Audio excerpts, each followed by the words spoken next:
哪有随便拿包的？你们这尊贵是不是不是随便的吗？יש פה מרפסות כאלה. 对啊，有对这个啊。兄弟，我不行啊，我不能站，我想ראינו את זה, יפה. יש מקום כזה שראית גם.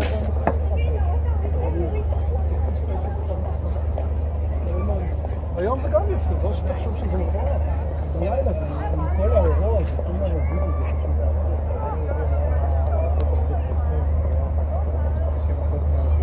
לעולם. אני חושב שזה פתרון אחד יותר כאילו מארצות הברית. אתם רואים שם את הלבן הזה? זה לזכר החיילים הסינים שנהרגו, לא יודע איך בזה, יש שם כזה לבן. אפשר ללכת שם, תראי שם יש לבן כזה על הבניין הגבוה, תכף תקרא שמתחיל להרוץ כמו עץ כזה. אני מקווה, עכשיו זה מתחיל.